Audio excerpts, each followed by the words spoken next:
Hey guys, welcome back to the Hope and Mum and Dad podcast. This is episode number 33 with Becky, my wife, and me. I'm Fuzz, and this podcast is all about infertility, trying to conceive, and family trying to start a family, but in different ways for those people that are not lucky enough to be able to start a family. Just naturally, there are different ways to go about starting a family. So in our circumstance, and we're up to episode 33, so you can go back and listen to the previous episodes, but in our particular circumstance, I have a low count, and after trying for a year or two and nothing happening, we got investigations and got the ball rolling with IVF treatment, and we are currently a little bit long in the journey with the IVF, and that is what we are doing. But we also speak to other people, medical people, science people, other couples going through infertility, going through treatment, and other couples. Hopefully, I don't think we've had anyone on yet, but hopefully we're gonna get some couples on that are looking at starting a family in other ways, like adoption and surrogacy. There's a lot of information together for people that are not lucky enough to be able to conceive naturally and start a family the normal way. So yes, episode number 33. Like I said, you can go through all the previous episodes, but don't go now. Like, stick around for a little bit. But in the previous episodes, we talk about our journey. But if you want to do a super duper quick little recap, back, yeah, we've just listeners, hi of our journey. Yeah. So started trying 2017 at the end of the year, and then had tests with a GP the following year because nothing happened. That's 2018. Finally had referral to the hospital in 2019. We're due to start our IVF but just before the pandemic hit, in around April 2020. And unfortunately, COVID halted all that because the clinics had to close. And now we, in January, started our face-to-face and video appointments with our IVF clinic. We're actually on their books. And yeah, we're just kind of going with the flow. It's taken a bit longer than we would have liked. We hoped we might have been started by now, but been one of the biggest holdups, after COVID, one of the biggest holdups we've had was a really specific DNA test that not even everyone applies for or has, right? Yeah. And apparently the test was done. I chased it up after months of not hearing back, and they said, "Oh, we've got it, but we can't tell you anything about it." And then there was lots of chasing around, and then I phoned the other department, and they said, "Oh, they won't release the information to us." And then I spoke to the other department. I was like, "Well, it's my body and my test. If you can't tell me, who can you tell?" Yeah. And it just went on, and basically, so that test was sitting around for months. And we're waiting on another DNA test, which is at the moment really annoying because the last one was took forever. Well, maybe it didn't take forever because it was done. It had been completed and done, but no one would got back to you. No one would. Well, they shouldn't even have to get back to me because they were meant to pass on the information to the other clinic. But yeah. They didn't. Yeah. And we were told this one might take a couple of weeks, but I think it's been a couple. I think it's been at least a month, maybe 5 weeks. So we're waiting on that. Apparently, it gets sent off to Bristol, and don't I have to have a follow up with a guy? Is that this week or next week? Did you put it in the calendar? Yeah. Okay, it's in the calendar, definitely. Yeah. Okay.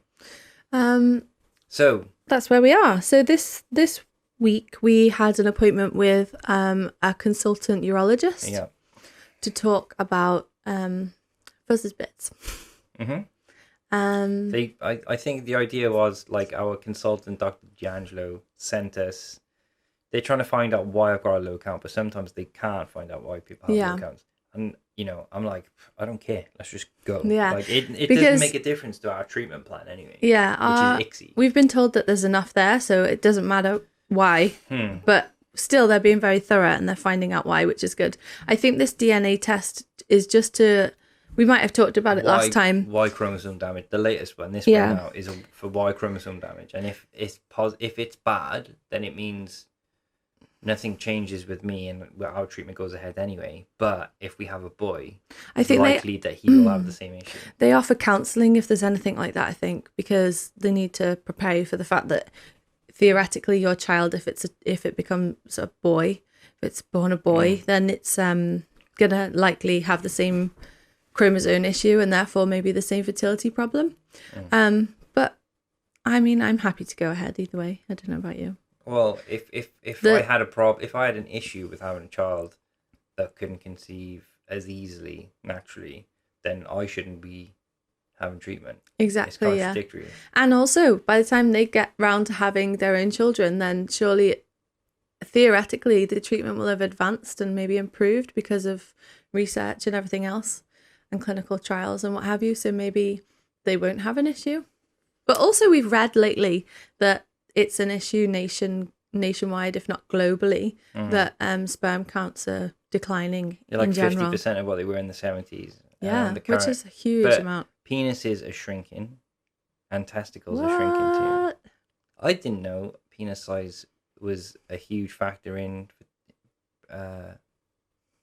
fertility and conceiving and stuff. I thought testicle size might be, but I never It was heard just of on the penis blurb. size. I saw it was an article on The Guardian, and it was like, by 2050, sperm rates will drop to 0. Anyone who's not watching this on YouTube and you're listening on a podcast platform, you won't have been able to see my raised eyebrows just then. Yeah, it's interesting. If there was a film on there with Clive Owen, The Children of Men. We talk really about it a good lot. Film. We don't. We do. But that's because it's relevant and it's good. No, but it's a good film anyway. Like, let alone the subject matter being relevant to us. But it's actually happening. Maybe someone, obviously, the scientists and people who know all this stuff have known about all this stuff for ages. Yeah. So. And the most famous person in the world is always the youngest person in that film. Yeah. Because they're like, whoa, you're so young. Yeah. And then they were all fighting and stuff. Oh, we won't spoil it because you might want to watch the film. It's really good. Children of Men. So went to the urologist and he, in the Heath, right? Mm-hmm. The Heath. Yeah. And yeah, lovely guy. Like, Becky freaked out a little bit when we went in. He was like, because we both went in and they let us into the little wait, like they let us through, and then they said, "Oh, did you come through?" And Becky was like, and I was like, "Come on, it's fine." And the doctor was like, "Yeah, it's fine. Both of you can come through." And Becky was like, "Is it? Shall I? Shan't I? I don't know. Am I overstating? I just felt like I might make everything uncomfortable because he was gonna, look at you. So, you look at me all the time. Yeah, I know, but that's a you and me horror. Compare notes or something. You'd be like, "What do you think about this, doctor?" No, so that was a bit fumbly, but that's just me to a T. Super awkward. And I thought it would have been fine. I thought you were going to come in, but after all that, it's not the first time I've abandoned you in an appointment, is it? It's fine. I mean, do what you want to do. It's fine. But I need a haircut. Put them back the way it was. Like for those listening, Fuzz really needs a little haircut, a big haircut. But I always say that he looks like the neighbour from Honey, I Shrunk the Kids. And he wears the hat like you've got on now. And when your hair's like that, you really look like him. It'd be good if you could pull it up on the screen. I don't remember. Anyway, the urologist guy checked me out. He said he was like, he checked the tubes and the size. And is that uncomfortable? For anyone listening, maybe there's men out there who are going to have an examination by a urologist. What do they do? And like, fine. Does it hurt? You're meant to check yourself anyway, like guys. But it's just like, I don't know, balls are weird. They're like, depending on what temperature it is as well. Yeah. Like, you can, that's why they reckon, if you have a bath, like, it's good to just check yourself every month or two or something. For like lumps and bumps and stuff that shouldn't be there or whatever. Yeah. But I got, like, you got the little tubes that come off them. Can you feel them? Yeah. They're kind of small and like, and I've always had a bit of a weird feeling one on my left. Like it feels different to my right. And I always thought, oh, maybe I've like damaged it or something, or something's weird with it. And I told him about it and he was just checking them and yeah, everything's fine. everything's normal apparently. And then, which is great news. Yeah, I mean, they weren't expecting anything to be weird. Anyway, it's just they did it because they're being thorough. I know. Yeah. Kind of wish it's good that they are being thorough, but I kind of wish we could just proceed with our treatment. Yeah. And have all these checks done afterwards, because if it doesn't make a difference to the actual treatment plan, then what's the point? Do you know, the whole thing really just seems backwards to me, and not just us, but other accounts that we follow and podcasts that talk about fertility issues. It's very female centered, and as soon as we realized with the GP results that there was going to be an issue for us conceiving naturally, we were referred to gynecology, even though it was obvious to the GP that there was an issue on your side. And I think it's just a strange pathway, and maybe it's unusual across the whole of the NHS and health care in the UK. Like, nowhere else would I have a problem with my heart, for example, if I had a test and then they send me to a liver specialist. Maybe it's just like IVF. Yeah, but it's bonkers, isn't it? Because I know they needed to do further investigations on me, but all they did on me was a scan, and then they repeated your semen analysis. So they didn't even look at me in gynecology. They just talked about you and your issue. And or maybe it's just like a labeling thing. Maybe it's but just really, like they should have sent us to urology, and you would have had these investigations before we were referred to the Fertility Institute, and then we maybe wouldn't have waited so long. But that's another thing that we've noticed, that there's not many andrologists across the UK. So I think a lot of urologists deal with the andrology side of things. Yeah. It is getting frustrating now, because it's taking so long. And then but just from a common sense point of view, like what you just said, you're like, why doesn't that, like, sure, why go around the houses? Yeah, but like that would, because maybe they could find a blocked tube, or a sperm duct problem, or something that could be resolved. Unlikely, but something that could be resolved, and then we wouldn't need the IVF potentially, maybe. But in this case, it hasn't worked out like that. So I think the next steps that he told us, the next steps for us are to have a scan, an ultrasound for repeating, me. You called it an ultra scan on the day. I'm going for an ultra scan next. What's wrong with that? I don't know. It's just not what it's called. So I'm going for an ultrasound, which you've had once before, not during this round of investigations or treatment, because of that weird tube problem, and I was just like, oh, it just feels weird. I want to get it checked out, and they were like, it's fine. That's to look forward to next week. And they also, while we were there, booked us in for a follow-up appointment to follow the scan. So they're being really organised, and they're ready. I think next week you're going to have the scan, and then the week after you're having a follow-up to discuss what they see or don't see on the scan. And then I think our consultant at the Fertility Institute said we're basically waiting for a nurse appointment from... I think we're waiting for the DNA test to come back, which might be there by the time I go to that next appointment. Oh. And then DNA test, they won't do anything else until like the DNA test is done. But once that DNA test is done, and as long as the ultrasound is okay, then they'll refer us to a nurse. Is that right? Yeah, a nurse at the other clinic, the Neath Port Talbot one. You got to say Port Talbot fast, like they do. Neath Port Talbot. Neath Port Talbot. Yeah, and so, well, the only other thing with regards to fertility is obviously everyone knows now. Lots of my friends and work friends and our families, they know that the appointments have finally started. So, and we are really open about it, but they ask now, how's it going and what's happening? And I think we get frustrated with the fact that we kept on putting in our head times of when we might start, like, oh, we'll start in February. Oh, we'll start in March. Now it's the end of March and we still haven't started, and we still don't know an idea of when we'll start. But the ball is rolling and we are on the path to hopefully starting soon. Yeah, so that's our appointment news. And then like other, general life stuff. I've been a bit rubbish lately. I haven't been exercising enough. We've both been a bit lazy, and I've just been eating everything. I haven't restricted myself at all. I've just had a really bad diet, and there's been quite a lot. I mean, I read the Big Fat Negative podcast subscription, what's it called, newsletter. It's called The Waiting Room, and this week it was written by Gabby, and she was talking about preparing your body or not for IVF and whether it matters. And she basically reached out to her followers and said, you know, what was your experience? Did you get super healthy?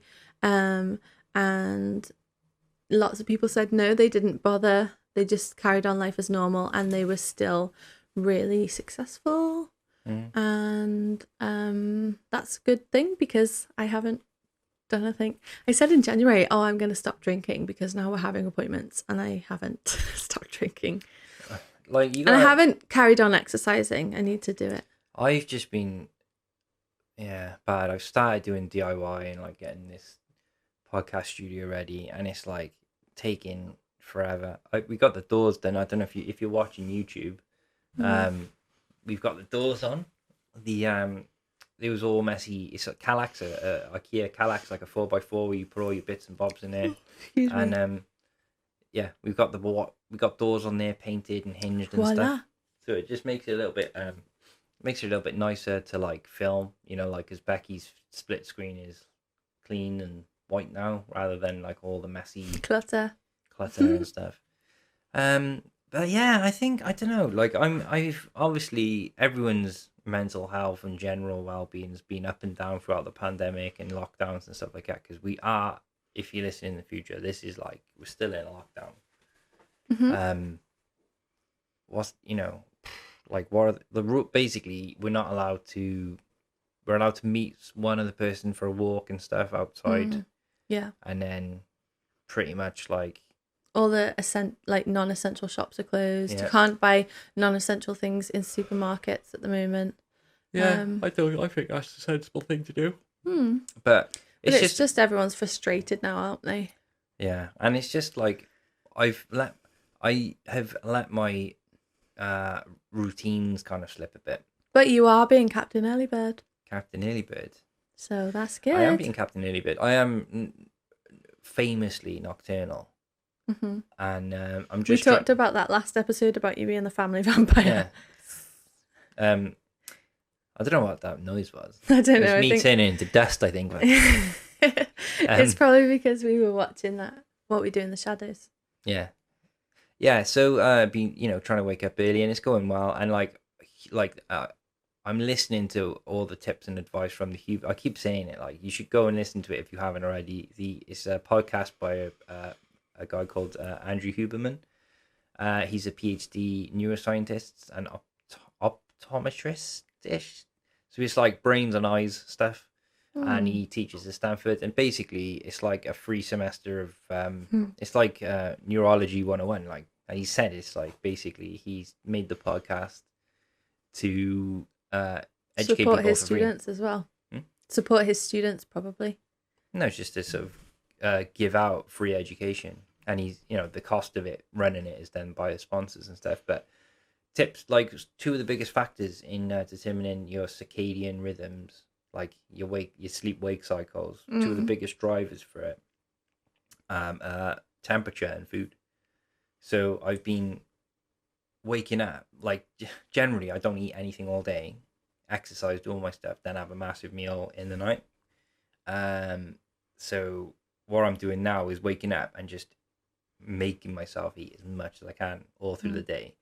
And then, the last food I'll have maybe will be about 7, and it won't even be a big meal. It'd be like a small meal, because I've literally had like huge breakfast and stuff for the day. And then I've been sleeping better, and it's been working. So I've been sleeping better, drinking less, being like, less naughty with bad food. Apart from yogurts. Yeah, but I mean, yeah. So we're just a bit meh. Like, it's not good really. But I'm just trying to think now. Have we got any whispers for people? One whisper. We had a really nice little review from one of my old friends on Instagram. Oh yeah. My old friend Jess from school. Jess Cotty? No, not that one. Another one. She's been on the podcast. No, Sarah's been on the podcast. Right. Sorry. You always muddle them up. I'm those dyslexic. sisters. I'm allowed to. Are they twins? No. Okay. If they were, that you're allowed to make, you're allowed to get the names wrong if they're twins. No, That's you're the not. law. It's true. Twins will all agree. I don't think so. Anyway, yeah. So Jess messaged us on Instagram and said that she'd been listening to the podcast, and she's an obstetrician herself. So she like sketches obstacles. that means that she looks after and helps deliver babies, as far as I know. Okay. And she said she's been listening and she found the podcast really interesting and quite informative and emotional. So that was good. I was really pleased with that. For our emo fans out there. Yeah. So that's lovely of Jess, especially because she's got that medical I know she's got that medical background. She's got that history with me anyway, so she's reached out for that reason. But it was just nice because she's an actual medical person on the NHS, and not a bot sending messages. Yeah, she's a real deal. Thanks, Jess. It made me smile. And because I think I've had a bit of imposter syndrome with this lately. I think we started off okay, and then I felt like an imposter, then I was okay, and now I'm a bit like, oh. I'm kind of just so fed up with everything. I don't care. I really don't care at the moment. I'm just like, you punk ass bleep, I ain't messing with you. Becky's mouth is broken. You need to no, it's annoying because I don't feel that motivated at the moment to do anything, because every time I try and do something, like work or wherever, it's like one step forward, two steps back. So I'm just like ticking over. I'm letting myself just like simmer down, because we don't know what's going on, like with anything, do we? And I mean, like, pandemic wise and opening up and people being able to do stuff like this roadmap is suggestive, but it's not set in stone. I know, and I think it's a good idea for us all to like take that on board and not go, we can go on holiday on this, like as if we're gonna go on holiday anyway. But like, not us anyway, but other people are gonna go, they said that this is the earliest day we can go on holiday. Let's book plane tickets to Florida, and then get pissed off when it doesn't happen. You're like. Honestly, like, what is wrong with you? Just wait.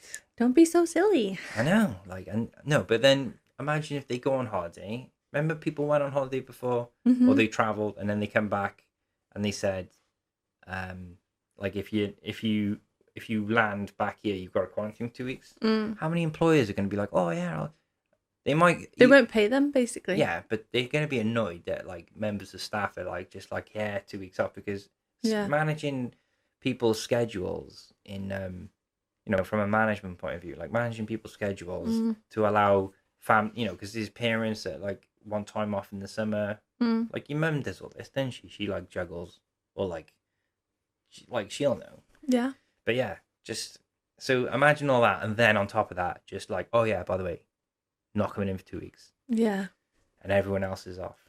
I've been looking forward to the summer and thinking about weddings that you'll be doing and when you'll have time off for us to maybe this is it. I mean, maybe go camping. Maybe those weddings, I mean, I hope they go ahead, but we don't just know. preparing for the stress, and like it's gonna be super stressful, like rescheduling things and sorting them out. But I mean, you've done it before twice for some people. I think I'm pretty sure it's gonna be okay. Touch wood. I don't want to like jinx it, but like I got a good feeling about it. But all we can do is just hang out and just like see what's gonna happen and stuff. Yeah. No whispers this week. No whispers. You spoke to Sheila lately? Yeah, every day. Any Sheila whispers? No whispers. Is she impressed with my DIY skills? Yeah, I think they're all impressed with as well as being skills. famous. As well as being famous for being nocturnal, I'm also famous for being absolutely horrendous at DIY stuff. No, not horrendous. Not good. Well, you just didn't I put a much. shelf up. People are like, You just didn't do that much. That's all. And that's okay. Everyone has their skills. I have a very special set of skills. I like doing the podcast because when we do the podcast, you just turn into this ultra nice person. You're like, it's true though. You don't. If I said before, maybe we both do. But if I said before, I'm famous for like not being very good at DIY, you'd be like, yeah, you're terrible. You're the worst. And you'll like fill your boots on, and we'll have a proper like Rolf about it for about 10 minutes. You'll just be like, ah, Ah, yeah, gardening, yeah, working on the garden.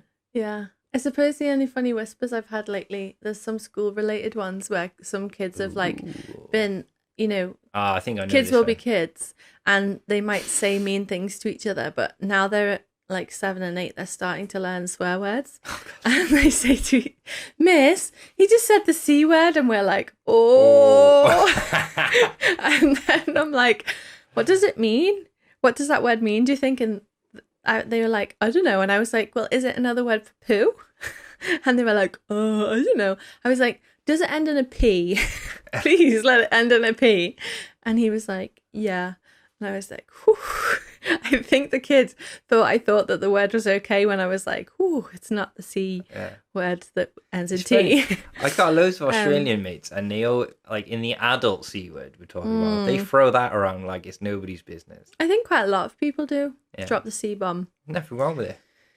Yeah. In the right circles. Depends in the context, doesn't it? doesn't it? Open up, like, you're not going to walk in for your urology appointment and start dropping. What did Ali tell you the other day about Gracie? Yeah, and Gracie has been a bit poorly. Sorry. Yeah. Sorry? Why am I saying sorry? Yeah. Gracie, I'm sorry about that. I hope you get better soon. Yeah. But she had a really high temperature, a fever, if you will. And if you will.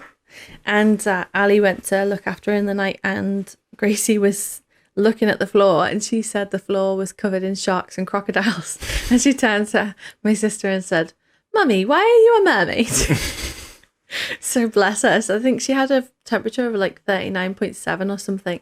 And they say, I think with kids, if their temperature gets to 40, then they need to be seen by a professional. But luckily, the temperature came down. Either she was like just, hallucinating from the temperature, or just tripping. Like she's just gone out and found some like... She is a pretty cool dude, isn't she? Our Gracie. Yeah. She's crazy. But the similar thing happened to my sister when she was young. Have I mentioned that before? She had scarlet fever. Yeah. And my mum went in to look after her, and she thought my mum was a dragon, and she wouldn't let my mum come near her. And she was really like, oh my God, get away. It's hilarious because your mum's the least dragon looking, like, not that anyone looks remotely like a dragon, but if your Sheila was going to be something, she'd be like a little squirrel, or like... like a cute thing, like a little cute thing, not like a scary thing. Yeah. What else so my dad had to look after her. Your dad could be a dragon. Could he? Yeah. Because he's so tall. Tell the listeners that story that you told me about your dad when you had like a boyfriend over or something. Yeah, when we were in the front room, he used to walk past the door that was like left open, conveniently left open, just to be like, oh, we're not doing anything. He walked past the door growling. He's funny, isn't he? Yeah. Yeah, so, I mean, that would be so scary if you had a child and they had a temperature. Yeah. And they were seeing things, not just if they had a temperature, but they were absolutely hallucinating. They were like the sharks on the floor. And you're like, no, there aren't. I think temperatures, though, like people might freak out. Like, I was reading about people taking loads of ibuprofen and paracetamol for temperature stuff with coronavirus things, and it was Dr. John Campbell. He does like daily updates, very matter of fact, very like easy to listen to. Like every now and again, I'll listen to his videos, and he was saying that people like there's some science showing that like you shouldn't take. I mean, no one listened to me. I'm not a doctor, but I'm just saying what like something that I watched the other day, and they were saying that there's some science about ibuprofen and paracetamol, because when you get it lowers your temperature when you got a fever and stuff, but when your body's got a fever, it's fighting off the disease. So when you kind of lower it, it kind of messes it up, and they can't, like, someone theorized that like the long COVID stuff is from people taking loads of these things. Which was interesting anyway. Watch it for yourself if you want to go and check that. Like that guy's really informative and interesting and gives good daily updates on coronavirus stuff. So that's John Campbell, Dr. John Campbell. But yeah, I took loads of ibuprofen when I was younger for like problems, like knee problems, whatever. But ibuprofen or Tylenol, if you're in America, I think is the same thing. Is a non-steroidal anti-inflammatory. You take them like every day, all the time, and it wrecks the lining of your stomach. So I had loads of issues from that. So basically, try and go without. Yeah, is what I would do. But don't use them prolonged. Yeah, paracetamol. Just if you've got a fever, your body's working. It's doing its job. It's trying to. But kids are different. Yeah. Speak to a doctor, obviously, but always. I try not to take paracetamol and ibuprofen at all now. Strong boy. Yeah, sick boy. Anyway, right. I think we'll wrap it up there. So make sure you check in for next week's episode, where we will have some news on my ultrasound. Oh, I was trying to say the wrong one on purpose to make it funny. Ultrascan. So next week, hopefully, I'll have seen the ultrasound people, and we'll have maybe a bit more news. Hopefully, Becky will be on the case with some more whispers. And that's about it, really. So yeah. see you next week. Thanks for listening.